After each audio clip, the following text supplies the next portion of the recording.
আসসালামু আলাইকুম। আমার ইলেকট্রিক বাইক সম্পর্কে আপনার স্কুটিটার সম্পর্কে কিছু ইনফরমেশন দিব এবং কি আপনারা এটা আসলে কী রকম সার্ভিস দিচ্ছে এই বিষয়ে এখন মানে এই ভিডিওতে বলবো। আরও সাথে আরও কিছু ইনফরমেশন পাবেন, যেমন হচ্ছে এখন কীরকম মাইলেজ পাচ্ছি, তারপরে হচ্ছে আপনার এটা কিনা ঠিক হবে কিনা 2026 সালে আসলে এটা কিনা কতটা ঠিক হবে আপনার জন্য, এবং কি আমি এই 1.5 বছর ব্যবহার করে আদৌ এটা রিকমেন্ড করবো কিনা সবাইকে যে আপনারা এটা কিনবেন কিনা, এটার থেকে কী ধরনের সুবিধা পাইতে পারেন। চলেন শুরু করি। তো প্রথমে আসি, যদি আপনার হচ্ছে এটার সার্ভিস সম্পর্কে যদি বলি যে না, এই 1.5 বছরে আমি স্যাটিসফাইড। আমি যতটুকু চাইছিলাম ততটুকুই পাইছি বলা চলে। কিছু কিছু ক্ষেত্রে যেমন ধরেন ব্যাটারি আপনার হচ্ছে ব্যাকআপ ড্রপ হওয়া এগুলা বিষয় বাদে, কারণ হচ্ছে 2 বছরের যেহেতু গ্যারান্টি আছে তার জন্য এতটা এইটার বিষয় নিয়ে কোনো মানে এরকম হেডেক নাই, আমার মাথা ব্যথা নাই। তারপরেও আপনার হচ্ছে আরেকটু যদি ব্যাটারি ব্যাকআপটা আরও বেশি থাকতো তাহলে একটু ভালো হইতো। শুরুর দিকে অনেক বেশি ব্যাকআপ ছিল, 70+, 80 পর্যন্ত যাইতো, 90ও যাইতো যদি আস্তে চালানো হয়তো আর কি, এক গিয়ারে চালানো হইতো। তো এখন আপনার কমতে কমতে 50-এর নিচে চলে আসছে অলরেডি 1.5 বছরের মধ্যে। যদি এটার 2 বছরের গ্যারান্টি না থাকতো তাহলে আমি অনেক বেশি বিপদে পড়তাম। ব্যাটারির দাম অনেক, আমার 5টা ব্যাটারি, এটা যদি চেঞ্জ করতে যান প্রায় 40,000 টাকার মতো লাগে। তো সেই ক্ষেত্রে যদি আমার এটা কিনা লাগাইতে হয় তাহলে আমার অবস্থা খারাপ হয়ে যাবে। জানি না দিবে কিনা, আমি হয়তো বা যাবই মানে কিছুদিনের মধ্যে, যদি দেয় তাহলেও সেটাও জানাবো যে আমি মানে ব্যাটারি আপনার হচ্ছে চেঞ্জ করতে পারছি উইথাউট কোনো টাকা। আসলে 2 বছরের মধ্যে ওরা চেঞ্জ করে দেওয়ার কথা। আর দ্বিতীয়ত হচ্ছে হলো যে আপনার অন্য যে বিষয়গুলো থাকে, যেমন চার্জ দেওয়া, তারপরে কত টাকা কারেন্ট বিল আসে, এই সব কিছু এবং কি ব্রেকিং সিস্টেম সব কিছুই ওভারঅল গুড। আপনার হচ্ছে স্পিডেও কমে নাই, স্পিড 55-56 এখনও ফুল চার্জেও ওঠে। কিন্তু চার্জটা নিয়ে আমি খুবই মানে একটু আনহ্যাপি বলতে পারি, যে আরও ভালো আশা করছিলাম, আরও বেশি দিন আশা করছিলাম যে ব্যাকআপটা এত তাড়াতাড়ি কমবে না। যাই হোক, অন্যর ক্ষেত্রে এক্সপিরিয়েন্স আলাদা হতে পারে, আমার ক্ষেত্রে আলাদা হতে পারে।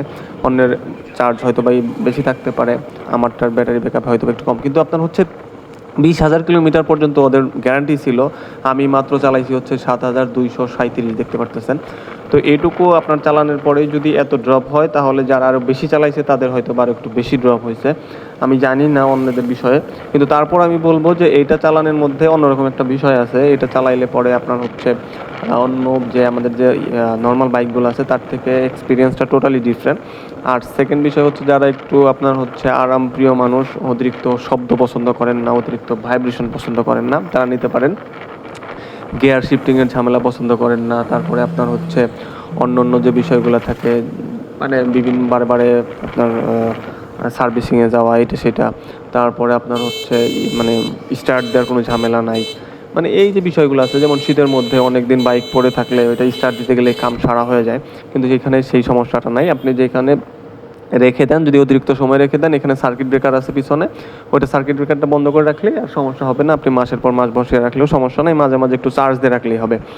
আর একটা বিষয় হচ্ছে এখন সব থেকে মানে সব বিষয় মিলে যদি আপনি চিন্তা করেন যে 2026 সালে আইসা আপনার এই বাইক কিনা উচিত কিনা, এখন আস্তে আস্তে বাইক শুধু বাইকের মধ্যে সীমাবদ্ধ নয়, গাড়ি আপনার হচ্ছে অন্যান্য বিষয়গুলোও এই চার্জিং এর মাধ্যমে চলার মতো অবস্থায় চলে আসছে। আপনি এখন যদি নর্মাল বাইকও কিনতে চান, বাইকের মতো দেখতে আকিজের অনেকগুলো আছে, তারা সেল করে। তারপরে হচ্ছে আপনার ইভি আছে, তারপরে আপনার এই যে এখন আমি যেটা চালাচ্ছি এটা আছে, তারপরে আপনার অনেকগুলো কোম্পানি আছে, চাইনিজ কিছু, মানে সবগুলো প্রায়গুলোই চাইনিজ। কিন্তু আপনার হচ্ছে এই রানার যেটা বিক্রি করে এটার দামটা মানে একটু বেশি হইলেও এদের আপনার হচ্ছে সার্ভিসিংটা আমার যতটুকু মনে হইলো ভালো। আপনি খুব কাছের থেকে আপনি সার্ভিসটা পাবেন। আপনার এরিয়াতে যদি আপনার থাকে, যদি সার্ভিস পয়েন্ট থাকে রানারের, তাদের কাছ থেকে পাবেন। সো দিয়া আমার মনে হয় যে বেস্ট চয়েস হবে অন্যান্যগুলোর থেকে। আপনার হচ্ছে বিশেষ করে ওয়ারেন্টি এবং সার্ভিসিংয়ের দিক চিন্তা করলে। আরেকটা বিষয় হচ্ছে, যদি চিন্তা করেন কিনা ফেলেন, কোনো সমস্যা নেই। আমার যতটুকু মনে হয়েছে একদম একবারে আমার একবার রিকমেন্ড করার মতো। যদি কারো চিন্তা ভাবনা থাকে যে আপনি স্বল্প দূরত্বে যাবেন, স্বল্প মানে আপনার হচ্ছে স্বল্পতে আপনি সন্তুষ্ট, বাসা টু অফিস, অফিস টু বাসা, কিংবা একটু ঘুরলেন ফিরলেন, এর জন্য এটা এনাফ।